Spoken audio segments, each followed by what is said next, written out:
So what does business have to do with sustainability? Let's talk about root causes.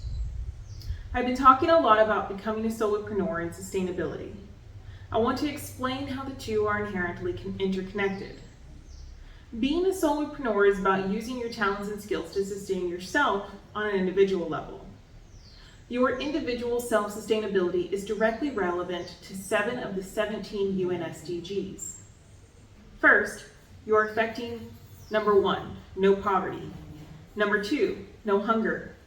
Number 3, good health and well-being.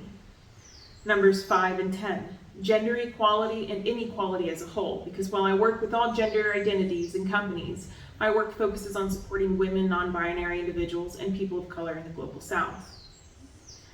UNSDG number 8, because my programs focus on creating decent work and economic growth for all, something I call democratizing the economy.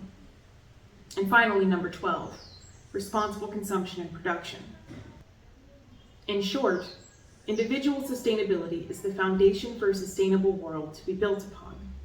My work is to use business as a tool to create a more sustainable world, based on the objectives outlined within the United Nations Sustainable Development Goals, or UNSDGs. The way we have historically done business is a big reason for why the climate crisis exists and why global wealth inequality is worse than ever before. Business is a root cause of many of the challenges outlined by the UNSDGs. My goal in my work is to leverage how we do business to directly address the root causes of inequality, SDG number 10, poverty, SDG number 1, decent work and economic growth, SDG number 8, and responsible consumption and production, SDG number 12. The other sustainable development goals my work impacts are secondary and tertiary effects. My businesses, both the for-profit and the non-profit, are mission-driven. Their mission is to affect UNSDGs 1, 8, 10, and 12, and I'm starting that work with you to empower individual people at the grassroots level with the knowledge and skills they need to sustain themselves and create the change they want to see in their communities. Our societies tend to rely on governments to resolve the world's problems, but those top-down solutions are not enough.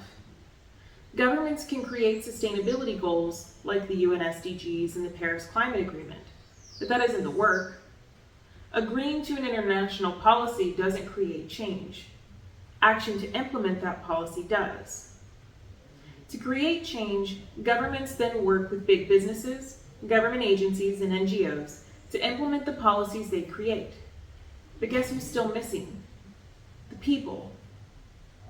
I recognize this gap between the needs of the people and the top-down government institutions that are supposed to serve those needs. I see the progress being made by the research institutions, academics, and private business industries to advance sustainable development, but how the majority of the people in the world are disconnected from the work that is being done.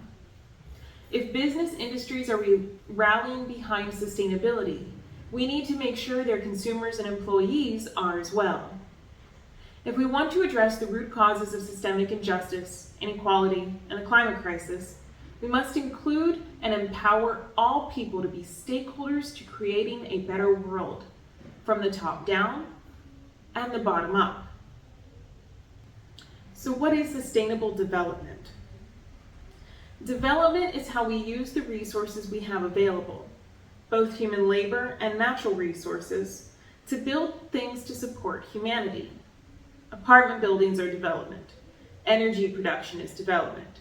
Retail centers are development. Thus, business is at the center of development. Sustainability is how we do that development.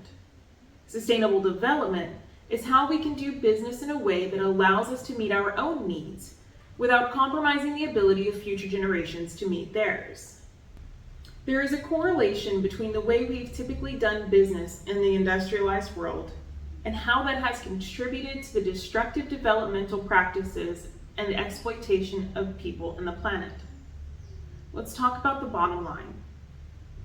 The vast majority of the world's economies, whether they are capitalist, socialist, or communist, are rooted in an unsustainable version of how we do business that prioritizes profit over all else.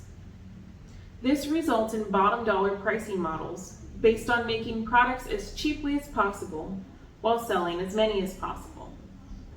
To do this, businesses need to maximize resource extraction and worker productivity while creating a surplus in products and profit.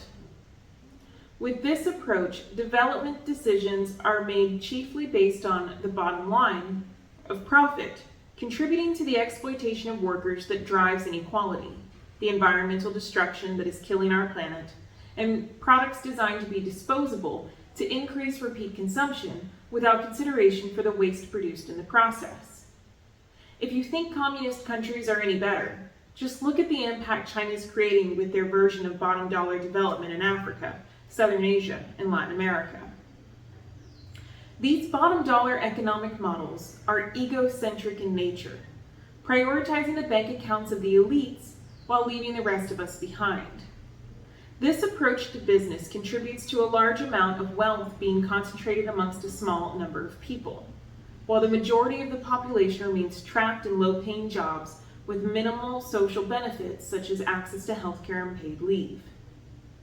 This egocentric approach also creates a relationship with the natural world that is based on exploitation and destruction. We view animals and the natural resources that we have as something to serve humans instead of recognizing the inherent value of their existence alone. We are part of an ecosystem, and our economy should reflect that. Humans have an inherent relationship with each other in the natural world. Even if you do not feel connected to animals or nature, you can recognize your dependence on them. Without water to drink, food to eat, and a place to live, we cannot survive. That is why we need a more sustainable approach to how we do business, by redefining how we value the resources our businesses rely on. Multinational corporations, by and large, look at the international market to maximize profits as much as possible. They seek to establish their companies in countries with the greatest tax benefits and the least amount of restrictions.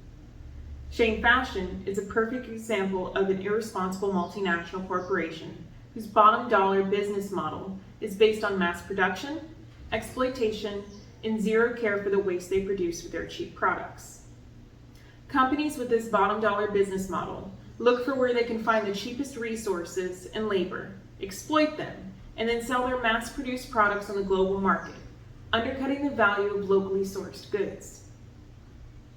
Small and medium-sized enterprises around the globe, businesses run by our families and neighbors, struggle to compete with the bottom dollar products that line the shelves of Walmart and the warehouses of Amazon.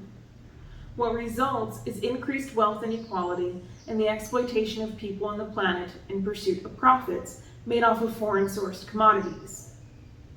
These bottom dollar imports dilute the true value of goods and services by basing value off of exploitation instead of quality and sustainability. Most of us don't realize how much the products we consume contribute to the exploitation and destruction of the planet, because that's not how business should be. Circling back to sustainability, sustainable development, sustainable businesses take a different approach to their business models by basing on something called the triple bottom line: people, profit, and planet. That's what the P3 of my company, DevP3, stands for. Sustainable businesses care about the impact they create in the world. They recognize the need to balance their priority to turn a profit while still valuing the resources they rely on to make that profit: people and the planet. If your business is only profitable when it exploits people and the planet, you do not have a viable business model, period. So how can we reimagine our economies to value people and the planet as much as profit? Enter the good economy. The good economy is the economy most of us thought we were a part of. It's based on the idea that the role of business is to support people and the planet. People need a product or service, so an entrepreneur builds a business to meet that need, generate a profit for themselves, while doing as little harm as possible to the planet and supporting the workers the business relies on. The good economy is the idea of valuing workers and resources for what they have to offer, and recognizing that all people have the right to live happy, healthy, balanced lives. Under the good economy, business and money isn't the sole purpose of living. It's simply the way we support ourselves to live our best lives ever. People do not live to labor. Money hoarding for the global elite serves no one except the egos of those who hoard it. If businesses value and support people and the planet, we no longer have to feel guilty for the harm created by the products we consume. There is no more checking the label to see if palm oil was used or doing research to see if child slaves produced our chocolate. In the good economy, all workers are respected for their labor. Resources are extracted from the planet in a minimally invasive way so they can be replenished for future generations. Waste is minimized and managed properly, and the consumer is able to purchase products in good conscience. To make this shift from our current exploitative economy to the good economy, we must shift our priorities in business to value people and the planet as much as we value profit.